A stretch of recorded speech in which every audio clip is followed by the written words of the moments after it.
अखिल वाल्मीकि महापंचायत प्रदेश अध्यक्ष हूँ यूथ का। तो सर, जिस तरह से जो पिछली सरकारें रही हैं उसमें आपके समाज का कोई ना कोई मंत्री बनता आया है, और रही बात लोगों पर अत्याचार की, आपके समाज के लोगों पर लगातार अत्याचार अब भी हो रहे हैं, पिछली सरकारों में भी होते आ रहे हैं, क्या कहेंगे सर इस बात को लेकर? देखो, पिछली सरकारें थी, अब भी सरकार सत्ता में है, हमारे लोगों के कंधे पे बंदूक चलाकर सरकार बनाई जाती है। हमारे लोग तो झंडा उठाने के लिए गली में चौराहों पर पोस्टर लगाने के लिए उनका यूज किया जाता है, भीड़ इकट्ठी करने के लिए वाल्मीकि समाज का यूज किया जाता है। ये समाज इतना पावरफुल है, अगर ये अपने पे आ जाए तो अपनी सरकार खुद बना के खड़ा कर सकता है। तो राजनीतिक पार्टियों को मैं सभी को ये कहना चाहूँगा कि हर एक पार्टी में वाल्मीकि समाज का व्यक्ति है, चाहे वो कांग्रेस है, चाहे वो बीजेपी है, चाहे वो कोई भी पार्टी है, कि जब उनकी जरूरत होती है इलेक्शन के दौरान तो उन्हें वो अपने साथ बिठा कर अपने साथ रखते हैं, बाद में फिर उसको अनदेखा कर देते हैं।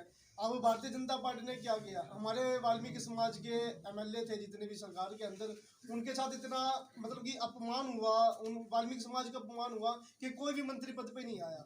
और मैं माननीय मुख्यमंत्री जी को ये भी बताना चाहता हूँ, जब उन्होंने इलेक्शन फाइट किया था वाल्मीकि समाज ने उनका हाथ थामा था। बाकी जो पार्टी के उनके पदाधिकारी थे, पुराने लोग थे, उन्होंने विरोध भी किया था कि बाहर का बंदा करनाल सीएम सिटी में मतलब कि करनाल के अंदर इलेक्शन लड़ेगा। जो वहाँ के बुजुर्ग थे और भी साथी थे कि उनको मौका नहीं मिला था, लेकिन वाल्मीकि समाज ने उन्हें विश्वास दिलाया था कि हम आपके साथ कंधे से कंधा मिला के खड़े, हम आपको सत्ता में बिठाएंगे। करनाल विधानसभा से एमएलए बने, फिर मुख्यमंत्री की सीट पर भी आगे बैठे। और अब मैं उनको याद दिलाना चाहता हूँ, उनकी रही सत्ता में वाल्मीकि समाज की जो अनदेखी हो रही है हरियाणा के अंदर, और जो सेंटर में भी गवर्नमेंट बैठी है उसके अंदर, अब मैं माननीय मुख्यमंत्री जी को ये चुनौती देना चाहता हूँ कि आने वाले चुनाव में भी ये जो वाल्मीकि समाज का अपमान हो रहा है हर एक राजनीतिक पार्टी के अंदर, भारतीय जनता पार्टी के अंदर, उसका खामियाजा माननीय मुख्यमंत्री जी को भरना पड़ेगा। आने वाले चुनाव में अखिल वाल्मीकि महापंचायत करनाल में उनको ऐसा पता लग जाएगा कि वाल्मीकि समाज का अपमान करने का इंजाम क्या होता है। जी, तो सर अगर बात करें आरक्षण में वर्गीकरण की बातें और या फिर कच्चे कर्मचारी को पक्का करने की बातें, उन बातों पर सरकार खरा नहीं उतरी है, तो इसके लिए कोई बड़ी रणनीति तैयार की गई है? देखो, कोरोना काल के अंदर सफाई कर्मचारी, सफाई योद्धा, सफाई सैनिक का इन्होंने नाम दिया था। हमारा आदमी सीवरेज के अंदर जाके भी उस भयंकर बीमारी के अंदर काम कर रहा था। जब हम जैसे लोग घर में बैठे थे, मास्क लगा के सैनिटाइजर का प्रयोग कर रहे थे, मतलब इस बीमारी से बचने का काम कर रहे थे, तो सीवरमैन, सफाई कर्मचारी तब भी समाज की सेवा में, जनता की सेवा में सड़कों पे काम कर रहा था। और ये सरकार उनको भी इतना अनदेखा कर रही है।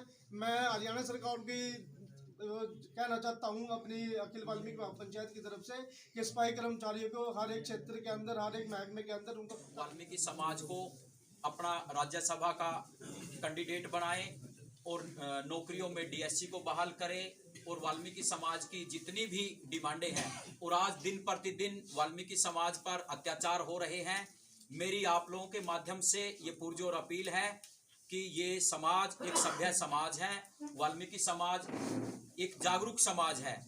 इसके ऊपर इतने अत्याचार फिर भी हो रहे हैं। मैं शासन और प्रशासन से ये गुहार लगाता हूँ कि वाल्मीकि समाज का कोई भी कर्मचारी, अधिकारी, कोई राजनेता, कोई भी हो, कि उन लोगों का आप लोग शोषण बंद कर दें, क्योंकि वाल्मीकि समाज, अपने समाज का कोई भी व्यक्ति, चाहे वो हमारा कोई कर्मचारी साथी है, अधिकारी साथी है, कोई भी है, अखिल वाल्मीकि महापंचायत वाल्मीकि समाज के हर साथी के साथ, हर कर्मचारी अधिकारी के साथ, हर नेता के साथ कंधे से कंधा मिलाकर के खड़ी है। और आप सारे के सारे लोगों से भी मेरी आप लोगों के माध्यम से अपील है कि वाल्मीकि समाज का व्यक्ति चाहे कहीं पर भी कोई भी खड़ा है, अखिल वाल्मीकि महापंचायत उसके साथ है। और वाल्मीकि समाज के लोगों का जो शोषण करने का लोग काम करते हैं, उनको भी मैं खुले खुले शब्दों में चेतावनी भी देना चाहता हूँ। सरपंच ग्राम पंचायत पट्टेडोगर शक्तिनगर कैथल। जी सर। जी, अखिल वाल्मीकि महापंचायत ने प्रदेश वरिष्ठ उपाध्यक्ष और बीजेपी पाडला मंडल अध्यक्ष। सबसे पहले तो मैं आपके चैनल के सभी दर्शकों को जय वाल्मीकि, जय भीम। आज वंचित अनुसूचित जातियों में बढ़ती बेरोजगारी और पढ़े लिखे युवाओं का इस तरह से बेरोजगार फिरना, इस पीड़ा को लेकर यहाँ वाल्मीकि समाज अखिल वाल्मीकि महापंचायत के बैनर तले इकट्ठा हुआ है। क्योंकि जब SC भी हरियाणा प्रांत में लागू था तो 42 जातियों के पढ़े लिखे युवाओं को रोजगार में आगे आरक्षण के माध्यम से रोजगार मिल रहे थे और ये वंचित समाज की मुख्य धारा में शामिल हो रहा था। लेकिन यह बात कांग्रेस के काले साम्राज्य में दलितों की हितैषी कुमारी शैलजा को सहन नहीं हुई। उसने एक षड्यंत्र के तहत SCAB को खत्म करवा करके और इन 42 जातियों के अधिकारों का हनन किया, इनके युवाओं का हनन किया। और ये समाज मैं मानता हूं कि आज 30 साल पीछे चला गया है और इन 42 जातियों ने भी जो दलित समाज की नेता है कुमारी शैलजा को नकार दिया है। 2 बार उसको अम्बाड़ा से चुनाव में हार का मुंह देखना पड़ा। एलनाबाद के उपचुनाव में उसकी स्थिति आप लोगों को पता है, कांग्रेस की स्थिति क्या रही, जिसमें माननीय कृष्ण बेदी जी ने दलित वोट बैंक को बीजेपी के पक्ष में डलवाया। यह बहुत सराहनीय रहा।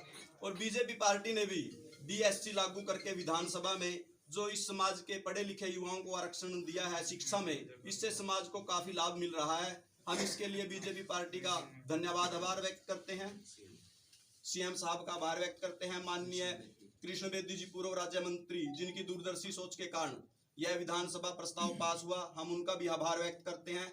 और आपके चैनल के माध्यम से मैं हमारे जो DSC समाज से विधायक हैं विशंबर वाल्मीकि जी, जगदीश नैयर जी, अनूप धानक जी, लक्ष्मण नाप्पा जी, सभी जो इन वंचित समाज से रामनिवास सुरजाखेड़ा जी, इनसे आग्रह करता हूं कि आने वाले विधानसभा सत्र में विधानसभा पटल पर नौकरियों में आरक्षण के लिए DSC की जातियों के को भी नौकरियों में आरक्षण मिले 10%, ताकि इन युवाओं को, पढ़े लिखों को रोजगार में साधन उत्पन्न हो और आने वाली पीढ़ियों को इसका लाभ मिले। विधानसभा पटल पर DSC की मांग को उठाया जाए और विधानसभा में इसको पास करवा कर लागू किया जाए, ताकि आने वाला भविष्य इन बच्चों के लिए, इन समाज के लिए सुरक्षित हो।